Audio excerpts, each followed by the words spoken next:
Everybody, स्वागत है आप सभी का मेरे यूट्यूब चैनल पर।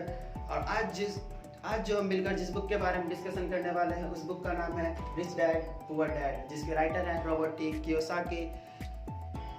ये बुक उन सभी के लिए बहुत ही ज़्यादा महत्वपूर्ण हो जाती है जो अमीर बनना चाहते हैं, और साथ ही उनके लिए भी बहुत ज़रूरी हो जाता है जो किसी कंपनी के लीडर हैं या किसी कंपनी में टॉप लीडर बनना चाहते हैं, जो जगह जगह पर मोटिवेशन स्पीच देते हैं। उनके लिए उनको ये बुक एक बार जरूर पढ़ना चाहिए। रॉबर्ट कियोसाकी ने इस बुक को 3 लेसन में डिवाइड किया है, lesson first, lesson second and lesson third. इन तीनों लेसन के जरिए वो हमें अमीर बनने के बारे में बताते हैं। इस बुक में वो अपने 2 डैडी के बारे में डिस्कशन करते हैं। एक वो पुअर डैड जो उनके अपने डैडी होते हैं, ठीक है, और दूसरे वो जो उनके फादर, उनके फ्रेंड माइक, उसके फ्रेंड जो माइक नाम है उसके फादर जिन्हें वो रिच डैडी बताते हैं। उनके अपने फादर जो पुअर डैड होते हैं वो बहुत पढ़े लिखे और समझदार होते हैं, जिन्होंने 4 साल के अंडर ग्रेजुएशन कोर्स को मात्र 2 सालों में कर लिया, और साथ ही स्कॉलरशिप के बदौलत उन्होंने कई सारी यूनिवर्सिटी में भी पढ़ाई पूरी करी। जबकि उनके जो माइक फ्रेंड के जो फादर थे वो सिर्फ 8वीं पास थे। उसके बावजूद वो इस बुक में उनको बताते हैं कि वह रिच डैड हैं। ऐसा क्या है इस बुक में जो हम सभी को पढ़ना चाहिए? तो चलिए पढ़ना शुरू। डैडी हैं जो हमेशा नेगेटिव वर्ड बोलते हैं, जबकि जो दूसरे डैडी हैं वो हमेशा प्रश्नवाचक शब्द बोलते हैं। एक डैडी हमेशा जॉब सिक्योरिटी, इंश्योरेंस और सैलरी बढ़नी चाहिए, छुट्टियां मिलनी चाहिए, इन सब के बारे में बातें करते रहते हैं और कहते हैं सरकार को हमारी रक्षा करनी चाहिए, हम पर ध्यान देना चाहिए, हमारी सैलरी बढ़ानी चाहिए और हमें सारी तरह की सुविधाएं देनी चाहिए। जबकि दूसरे डैडी कहते थे, इन सब से मतलब नफरत करते थे। रॉबर्ट कियोसाकी की जो पैसों के लिए जो शिक्षा है वो 9 साल की उम्र से शुरू हो गई थी।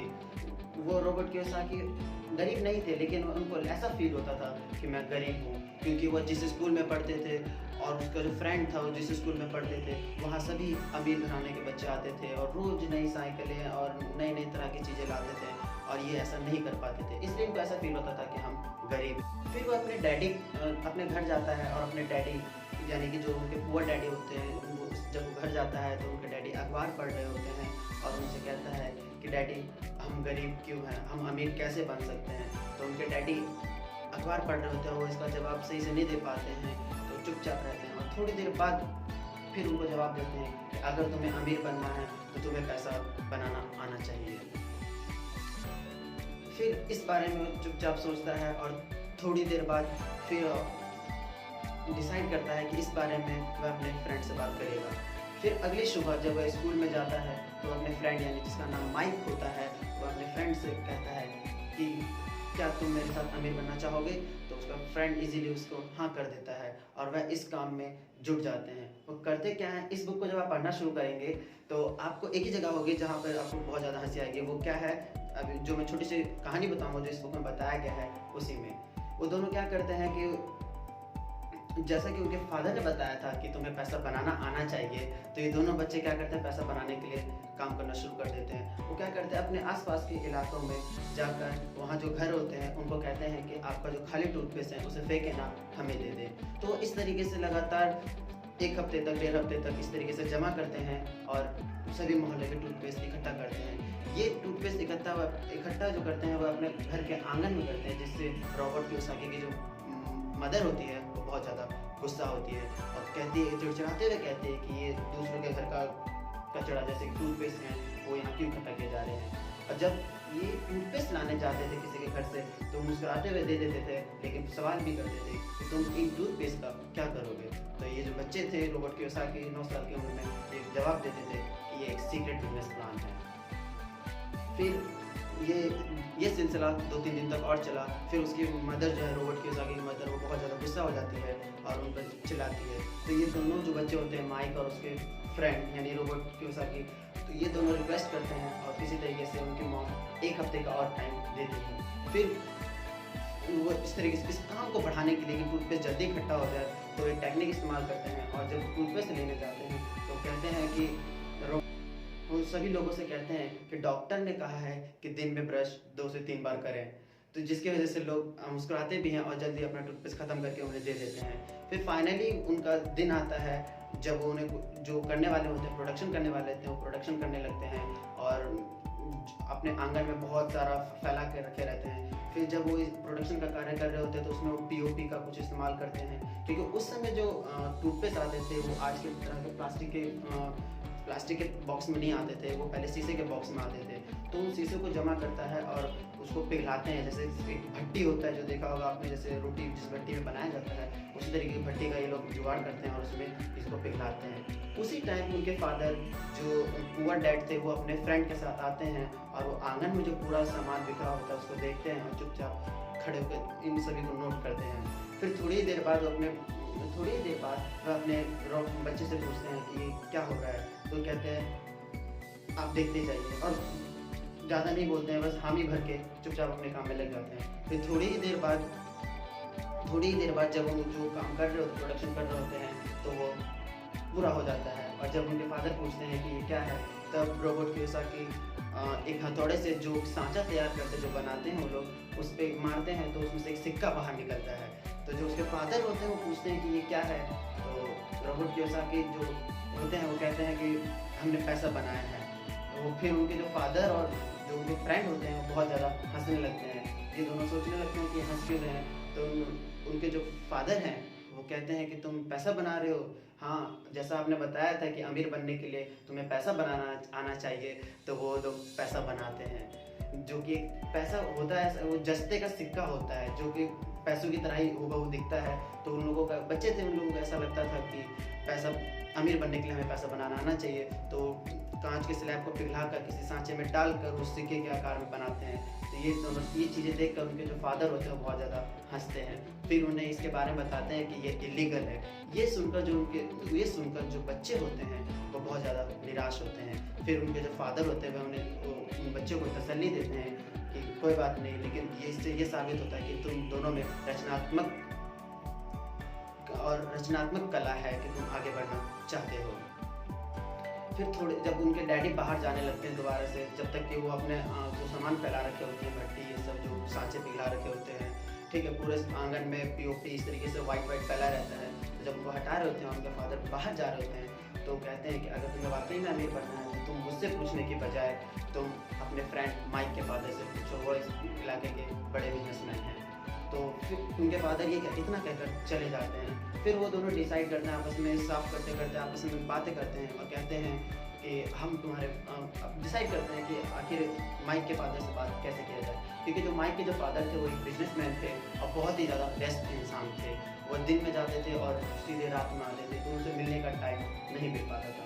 फिर वो दोनों डिसाइड कर लेते हैं और माइक को कहता है कि जब आपके फादर आ जाए तो इस बारे में बात कर लीजिएगा, ठीक है। तो बात कर लेते हैं और फिर शाम में जो माइक होता है वो रोबोट कियोसाकी को फ़ोन करके बताता है कि पापा ने शनिवार को मिलने के लिए कहा है। तो फिर शनिवार के दिन सुबह 7:30 बजे जो रोबोट कियोसाकी यानी जो होते हैं वो अपने फ्रेंड के फादर के जो वर्क हाउस होते हैं जहाँ पे काम करते हैं सभी, ठीक है, वहाँ जाता है और लकीली उसका जो फ्रेंड होता है वो उसे गेट पर ही मिल जाता है। तो उसके फादर जो माइक के फादर थे, जो रिच डैड जिन्हें वो कहता है, वो फ़ोन पे बात कर रहे होते हैं।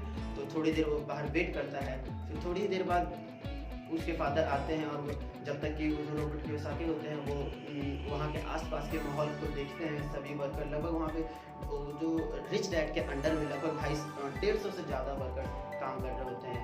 एक वर्कर वैन लेके बाहर जा रहा होता है, वहाँ एक लेडी ओल्ड लेडी होती है जिनका नाम इस बुक में मार्टिन बताया गया है। कुछ वर्कर्स हैं जो फटे पुराने कपड़े पहन रखे होते हैं, उन सभी को नोट करता है।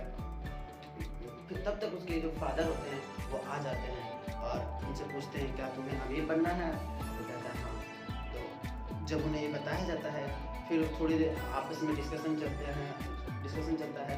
उसके बाद जो रिच डैड होते हैं उन्हें कहता है कि मैं तुम्हें अमीर बनना सिखाऊंगा, लेकिन एक क्लासरूम की तरह नहीं, मैं अपने तरीके से सिखाऊंगा, लेकिन इसके बदले तुम्हें मेरे लिए काम करना होगा।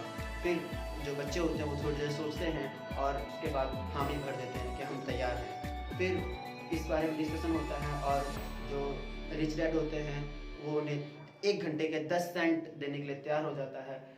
और हर शनिवार को 3 घंटे वो बच्चे जो होते हैं वो वहाँ पे काम करने आ जाते हैं। काम ये करते हैं कि वहाँ पर जो जार रखे होते हैं ना, जैसे आपने देखे होंगे दुकानों में कंचे के जार होते हैं शीशे का, तो उसको बस साफ करके रखना होता, उतारना होता है, साफ करके रखना होता है। वो 3 घंटे काम करते थे और उन्हें 30 सेंट मिलता था। इस तरीके से 2-3 हफ्ते चलता रहा, 3 हफ्ते तक लगातार चला और जो बच्चे थे और उनमें से जो रोबोट कियोसाकी थे वो परेशान हो गए कि 3 हफ्ते हो गए और अभी तक मुझे कुछ सिखाया नहीं गया, और जो रिच डैड थे वो अभी तक आए नहीं और हमें आए नहीं, जबकि उन्होंने कहा था कि मैं तुम्हें सिखाऊंगा, और अभी तक मैंने सिर्फ काम ही किया, मेरे को सिखाया कुछ नहीं गया। सिखाना तो दूर की बात, अभी तक उन्होंने मेरे से बात तक नहीं की है। तो इससे वो फ्रस्ट्रेट हो जाता है और वह निर्णय कर लेता है कि मैं इस काम को छोड़ दूंगा, इस काम को छोड़ दूंगा। ऐसा निर्णय लेने के बाद फिर जब वो अपने अगले दिन स्कूल में जाकर अपने फ्रेंड को बताता है कि मैं कल से काम पर नहीं आऊँगा, तो ये सुनकर उसका जो फ्रेंड माइक होता है वो कहता है ठीक है तुम काम छोड़ देना, लेकिन मेरे फादर ने कहा था कि जब तुम्हारा फ्रेंड इस कहने लगे कि मैं काम छोड़ने वाला हूँ तो अब मुझे बताना, ठीक है। तो ये सुनकर वो जो बच्चा होता है यानी राइटर जो रोबोट कियोसाकी है वो बहुत हैरान होता है कि ऐसा क्या।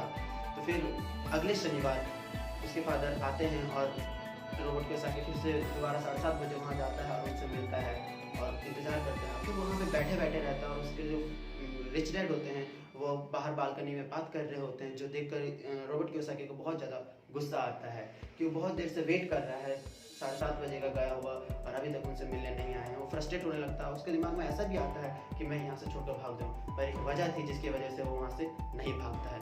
फिर फाइनली 9 बजे रिच डैड अंदर आते हैं और उसे अपने लिविंग रूम में बुलाते हैं।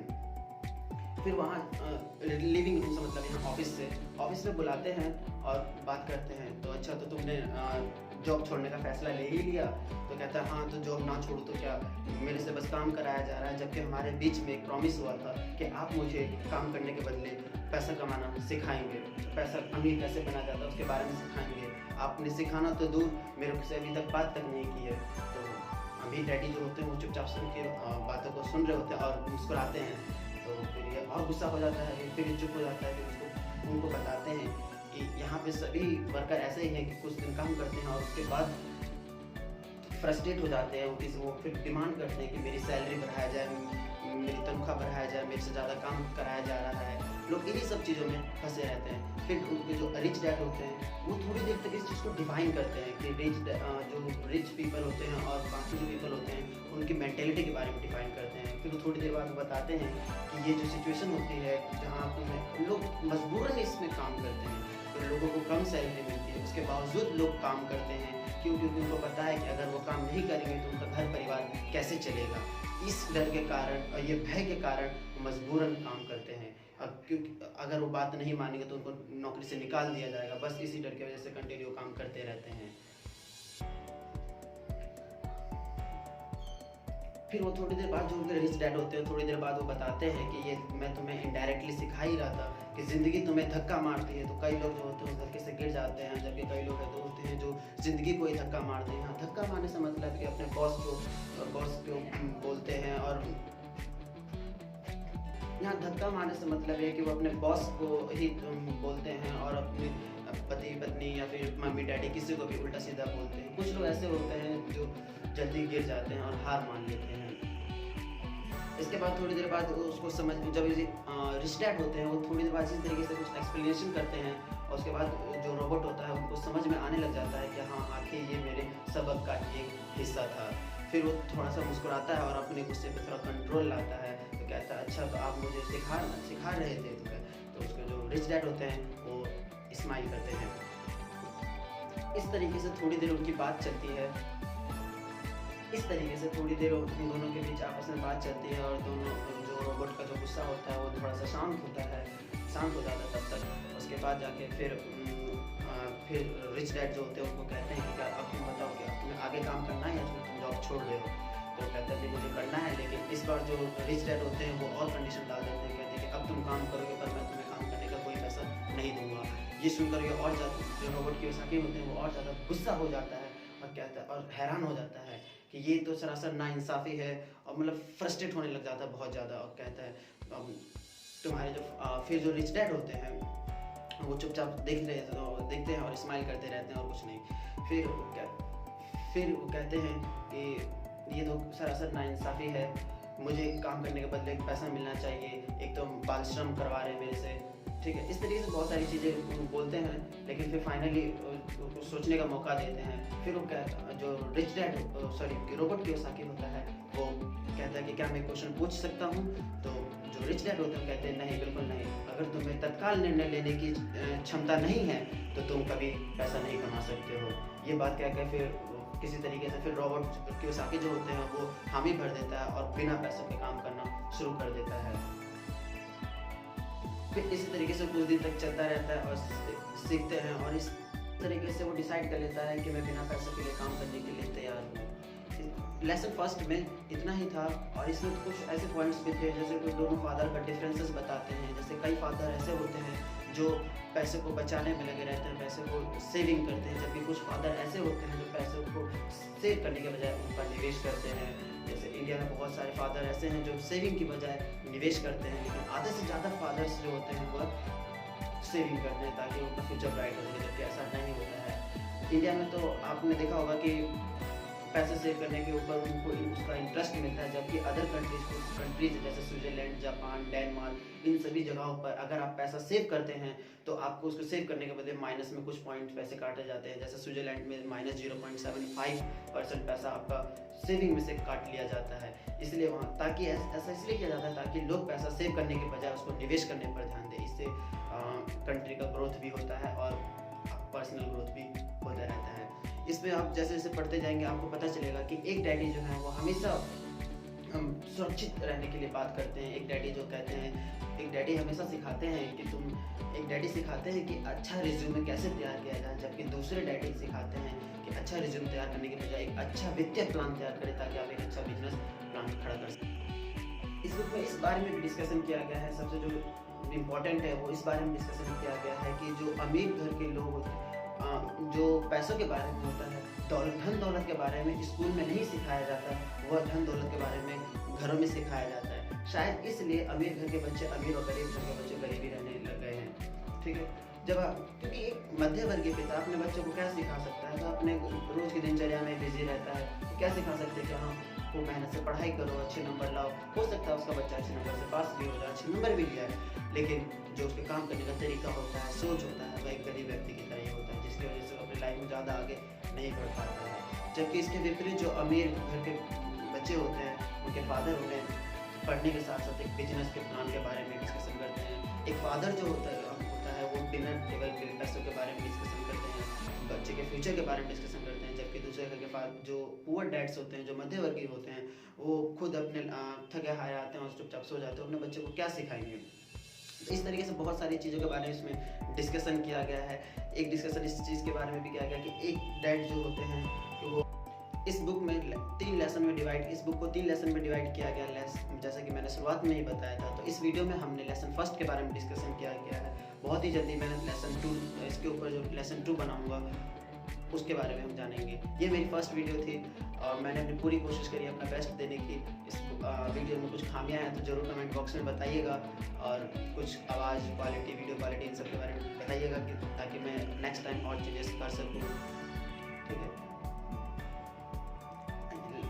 वीडियो को एंड तक देखने